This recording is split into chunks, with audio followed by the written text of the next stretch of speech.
Good morning. I'm meteorologist Craig Moeller, broadcasting from the 13 News Now studios here on 13 News Now Plus. You might be finding us on YouTube.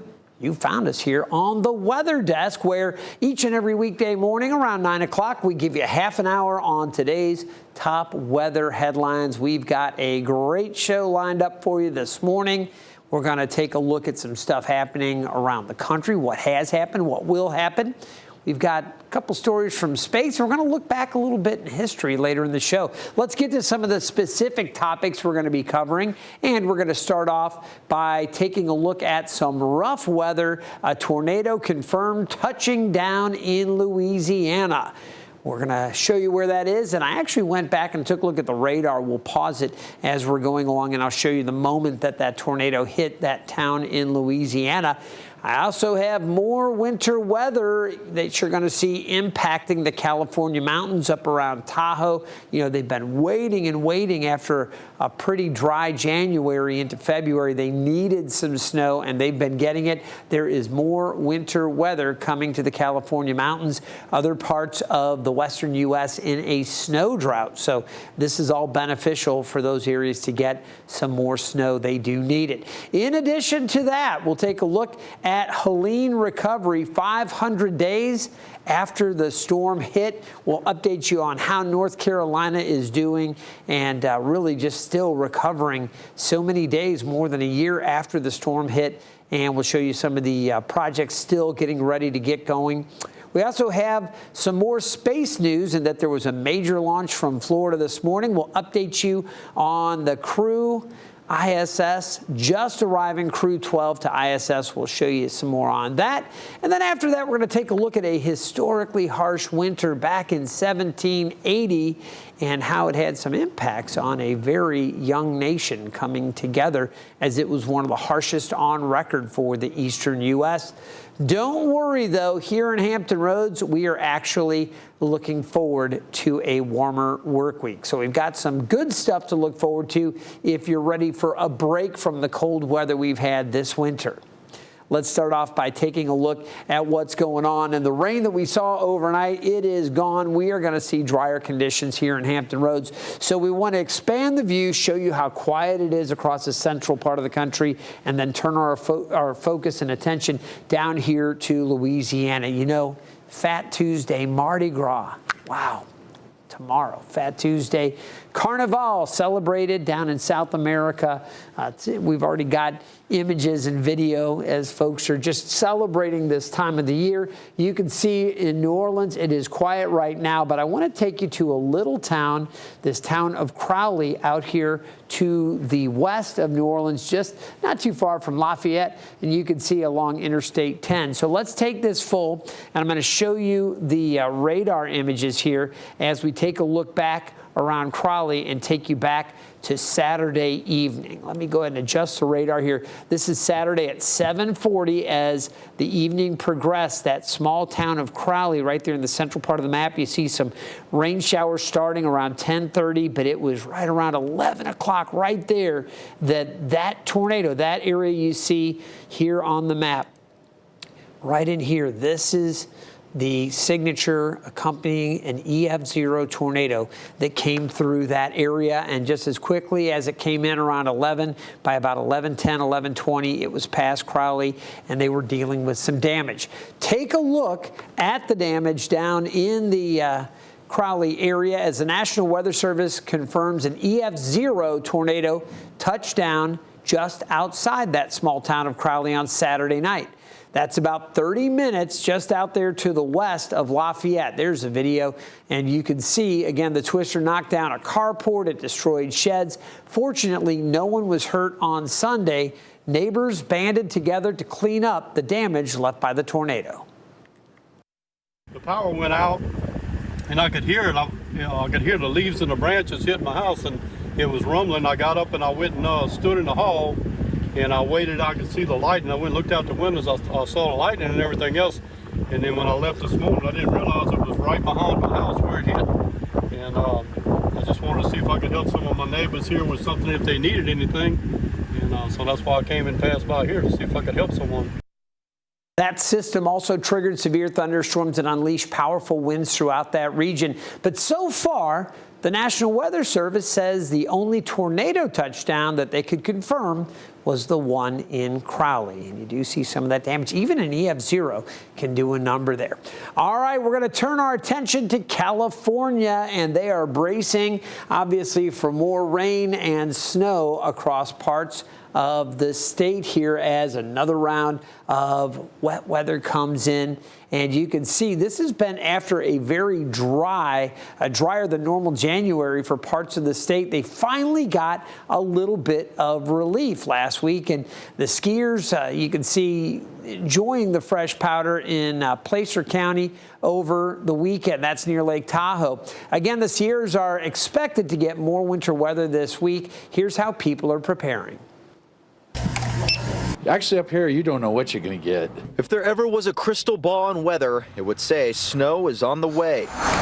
And it's dangerous. A lot of people come from the Bay Area and they don't understand that. When they say stay home, they mean stay home. As a series of heavy winter storms are set to roll through the Sierra, delivering the kind of snow that brings locals to buy supplies. I have a doctor appointment on Wednesday, and I'm worried that I'm not going to get there because I got a driveway like this. And if it gets icy, I'm going to keep on going and slide right down into the canyons. And travelers coming through Pollock Pines can see up to a foot of snow tomorrow, and workers already preparing with a mountain of salt ready for the area. KCRA calling Monday and Tuesday weather alert days, as preparations could go a long way. As I'm bringing the snowblower out, I want to get it ahead of time because of this kind of storm. We've had actually a lot of people this morning come in for shovels, and I have about 5 times this much staged in the back. Wow, so you have more? We have tons of shovels. We're ready to go. Randy Bishop says his business has seen more foot traffic. More people gear up for the cold weather ahead. And then we have our snow melt, wood fire starter, chainsaw fuel, oil. So everything right now is gearing up for? Everything's gearing up for tomorrow. Yeah. I already took my snow shovel out and put it in the front so I can shovel my way out. You just never know. Mother Nature is in control. All right, so they're dealing with the snow, and obviously a lot of folks here are taking the threat of a winter storm seriously as they need to. But again, the resorts, they need this snow, not only for the industry to have the nice skiing, which you saw at the beginning of that story, some of that video, but also their snowpack helps provide water for the region as the reservoirs, they control the amount of water that those reservoirs release. And again, that all contributes to the overall water situation out west. So this is actually a beneficial situation. Now, too much of a good thing, that can be a problem. And as we turn our attention down to LA and Southern California, they are having to watch this very carefully as well. LA County has ordered a handful of people to evacuate ahead of the storm, specifically those who live in the Pacific Palisades burn zone. There are concerns that if they do get this heavy rain, it could trigger more mudslides. Despite the threat, some residents say the wet weather is needed. It's seasonable, so I'm not threatened. I think that we're going to get a good soaking, and it's going to be, a bit of rain. The Palisades fire was one of several wildfires to spark in Southern California last January. It took firefighters almost a month to put out the flames. At least 12 people died and more than 6,000 buildings were destroyed in that fire. Okay, we're going to now turn our attention back here to the East Coast in North Carolina.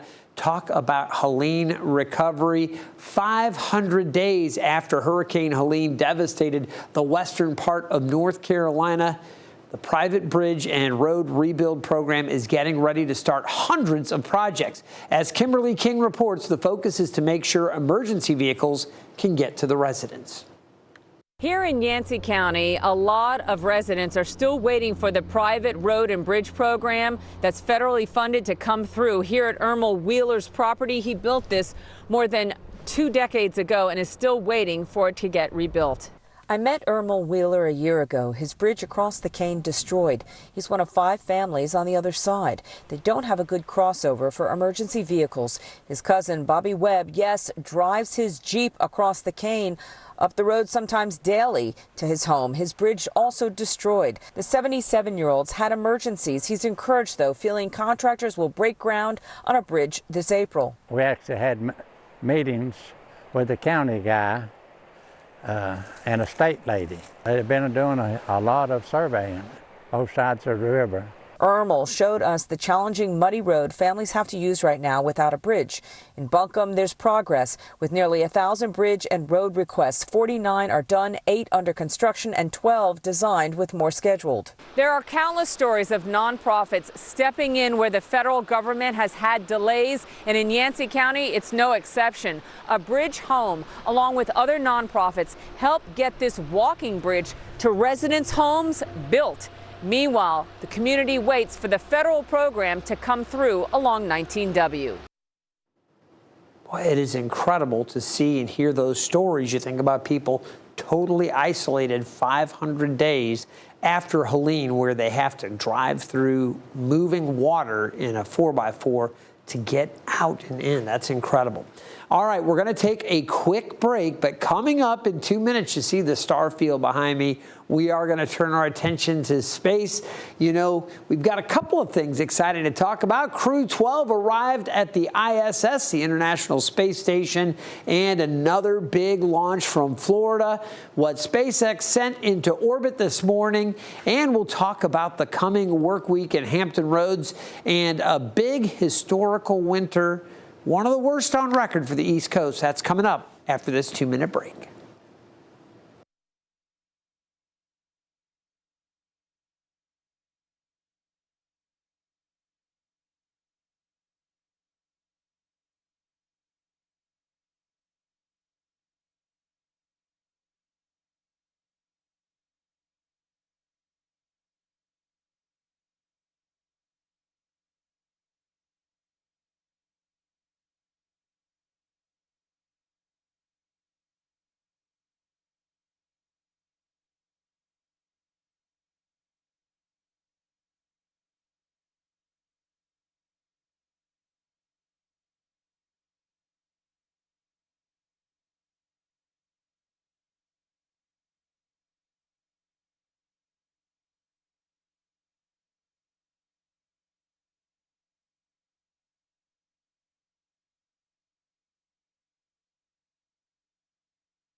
Welcome back to the Weather Desk. I'm meteorologist Craig Moeller. We're going to talk about a couple of things pertaining more to space and some launches here that we've been monitoring. A couple of exciting stories, and we had another major rocket launch out of Florida. Check it out this morning. SpaceX sent 29 Starlink satellites into low Earth orbit from Cape Canaveral.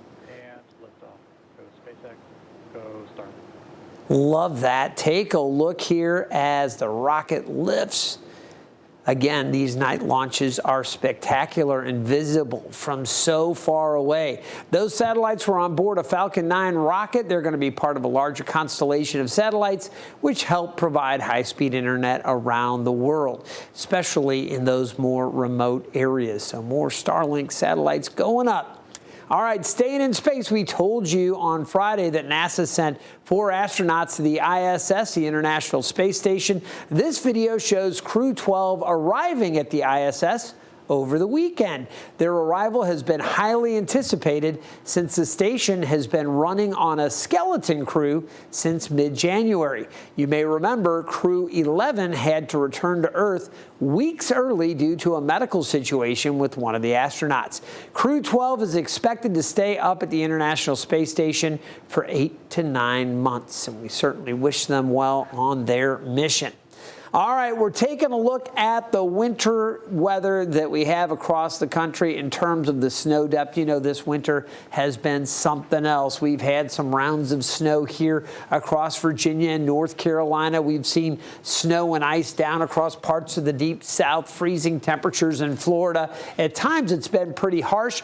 You know, they started off with all the wet and flooding conditions along the west coast. Then there was a little bit of a snow drought. Now they're getting more snow back over the Sierras. You can see snow pretty heavy across Idaho up into western Montana and Wyoming, while Colorado and parts of Utah are in a bit of a snow drought. There's also snow up over the Northeast. But again, the winter that we're having here in the East Coast, as bad as it's been a lot worse when you look back historically. And America celebrates its 250th birthday this year. We're looking at how weather has helped shape our history. Meteorologist Evan Stewart takes us back to one of the coldest winters ever recorded in the eastern U.S. It didn't just freeze rivers and harbors, it nearly changed the outcome of the Revolutionary War. The winter of 1780 has been called the hard winter. Temperatures plunged for weeks, freezing harbors along the Atlantic coast all the way down to the Carolinas. And this all happened during the Revolutionary War.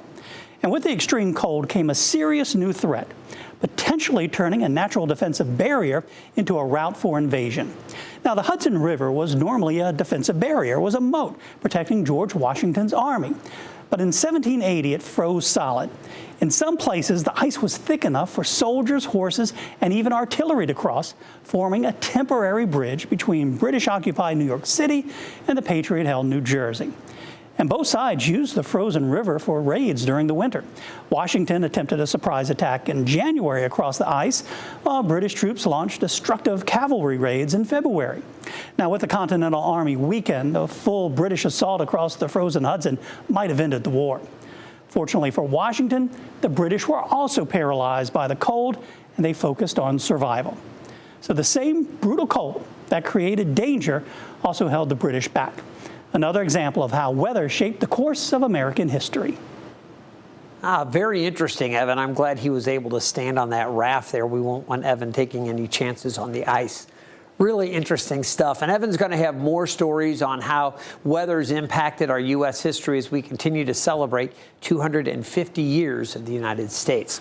Well, we'll take a look right now at what's happening across the lower 48 here, and you can see rain coming in to the California coast. We talked about that with the weather there having some significant impacts down around L.A. and the snow for the mountains. Things are quiet across the central part of the country right now and along the Gulf Coast. The storm system that produced the wet weather here, over an inch in Norfolk. We had 1.13 inches yesterday. That is pulled offshore, and now we're going to look forward to some improving weather. Still some snow flying up around the upper peninsula of Michigan. Basically, though, much of the central and eastern U.S. in for a little quieter stretch.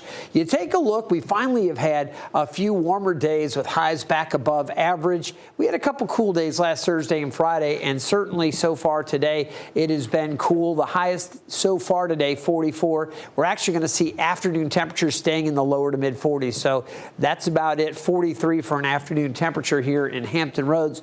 But after today, look at this, 58 tomorrow. 63 on Wednesday, 60 on Thursday, back to 63 on Friday. So some warmer weather there, mid-50s, close to average on Saturday. Then another little dip. Beyond that, the temperatures go back up. And I think by the end of next week, it will be a little warmer as well. So those temperatures trending up there on Thursday should continue to climb next Friday and Saturday. I don't know about you, but here, speaking for myself, my neighbors, just about anybody that'll come up and talk to me about it, everybody's pretty much looking forward to some warmer weather. We have had our share of cold weather for December and January. It really started the end of last fall. We were catching a break and said, hey, this is a mild fall. It never got like that second, super hot summer, what you call an Indian summer. We didn't have any of that stuff. What we had was a very, very mild fall and then a very, very cold winter. So that's the way it was going for so much of it. Now we're starting to trend warmer. So we'll see how things play out. All right, as we take a look at the temperatures, upper 30s to low 40s across the region right now, and highs today, as I mentioned, through the afternoon in the lower to mid 40s. Temperatures are going to fall back through the 30s as we get into our 8 and say 9 o'clock hours. You get into the evening and eventually falls back down.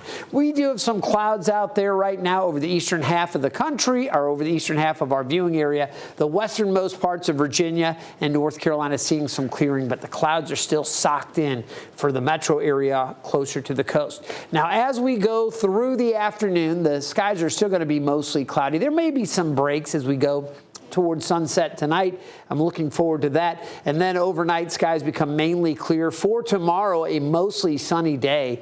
It's going to be very pleasant as we look forward. You're going to find the conditions warmer for your Tuesday, back up in the mid to upper 50s, as I mentioned. Looking ahead to our Wednesday, it gets even warmer. Temperatures well into the 60s. Some areas flirting with 70 degrees. So we'll take the warmer weather as we get into the overnight. There might be some showers kind of passing through here into early Thursday. I think a lot of the area dries out for the front half of the day once the sun comes up on Thursday, but we will see chances for more showers late Thursday afternoon, Thursday night, and then some scattered wet weather on Friday into Saturday and Sunday. Here's what we have right now. Still mostly cloudy as we look live with the Thompson Creek Window Company sky view. It is cloudy over the Elizabeth River right now, and at the airport, north winds at 16 miles per hour. Now, it's been gusty. We've had an area of low pressure moving along, and those, that center of that low is pulling offshore. The north winds coming around on the backside. Earlier this morning, we were seeing gusts 35 to even 40 miles per hour right along the beaches. More recently, a gust to 30 at Manio, 29 at Currituck. The winds much lighter inland. As we take a look, Virginia Beach, Duck, both reporting a 32-mile-per-hour gust recently, and a gust of 33 at Elizabeth City. So still quite breezy near the coast. Inland areas, again, not as windy as you go farther away from the coast. But with that low still pulling away offshore, you still have some winds coming in from the north on the backside. And we do still have a gale warning up for the coastal waters there to the east of Virginia Beach. For the Chesapeake Bay, we have a small craft advisory in place, gusts there to near 30 knots. And the seas 3 to 4 feet. Occasionally you might see a 5-footer. Same thing, 5 to 7, occasionally an 8 or 9-footer there offshore. So pretty rough, small craft. Obviously, you just want to stay in port. You don't want to take any chances with those conditions. Now, highs today are going to stay in the low to mid 40s through the afternoon. We were already at 44 officially, so afternoon temperatures lower 40s, mid 40s around Chesapeake. You come inland, upper 40s, Franklin and Wakefield, out towards Suffolk as well. As we take a look off to the north, the temperatures there, low 40s for Matthews. Temperatures in the low 40s along the eastern shore. As we look down to the peninsula, mid 40s, Hampton and Newport News. Williamsburg around 47. We've got the clouds, but look for some clearing late in the day.